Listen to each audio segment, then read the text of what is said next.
भारत में दीपावली का त्यौहार क्यों मनाया जाता है? दीपावली के पीछे का इतिहास क्या है? आखिर सच्चाई क्या है? दीपावली के पीछे का सही इतिहास क्या है? हिस्ट्री क्या है? तो आज हम इसी मुद्दे पर बात करेंगे। कोशिश करूंगा कि मैं आपको शॉर्टकट में थोड़ा बहुत अच्छा इन्फॉर्मेशन जानकारी दे पाऊँ। अगर दीपावली धनतेरस से संबंधित आपको अच्छा खासा पूरी तरह से जानकारी और इन्फॉर्मेशन चाहिए तो एक यूट्यूब चैनल है साइंस जर्नी।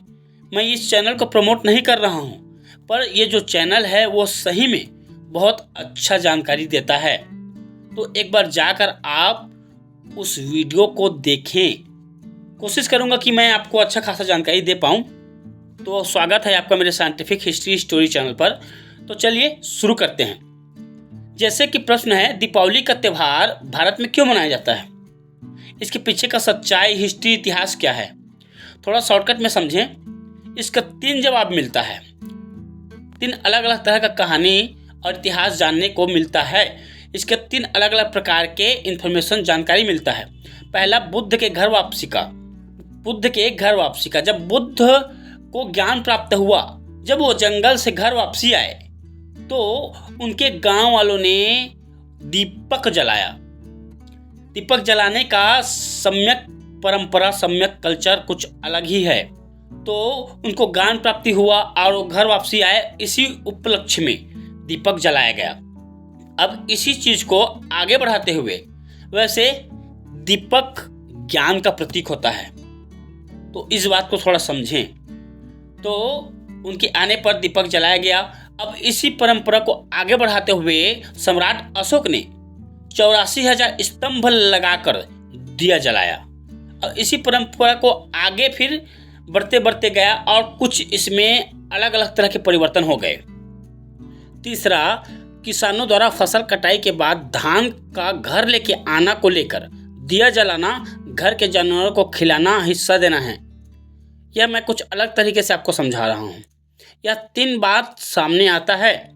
यह 3 तरह के इतिहास, जानकारी, इन्फॉर्मेशन सामने आती है और कई बौद्ध देशों में मनाते हैं, खास करके थाईलैंड, चीन, जापान, कंबोडिया ऐसे देशों में, और कई में नहीं, जिसके कारण लोग सवाल भी उठाते हैं। पर सब जगह बुद्ध के धम्म का अलग अलग शिक्षा प्रणाली, ज्ञान पहुंचा है। सब जगहों पर थोड़ा थोड़ा फर्क है। ये बात थोड़ा समझने लायक है। अगर बौद्ध भिक्खु चाहे तो हालात के हिसाब से बुद्ध के धम्म की शिक्षा पर बदलाव कर सकता है, हालात के हिसाब से। अब क्या सत्य है, क्या झूठ है, इसके लिए भी बुद्ध ने कहा था कि किसी भी चीज, बात पर विश्वास मत करना जब तक कि वह तर्क, बुद्धि, निरीक्षण, परीक्षण करने के बाद मानवता के लिए हित में ना हो, मानवता के हित में ना हो। इस तरह के बहुत अलग अलग तरह के सोशल मीडिया में लाइन आपको मिल जाएंगे, तो इसको थोड़ा समझने की कोशिश कीजिएगा आप। कुल मिलाकर जिससे मानवता का भला हो वही सही है। अयोध्या में तो 24 लाख दिया जलाया गया है, पर सब होने के बाद वहाँ के लोग तेल के लिए तरस रहे हैं, खाने के लिए तेल नहीं है। गरीबों को जहाँ 24 लाख दिया जलाया गया है वहाँ जाने नहीं दिया जा रहा है।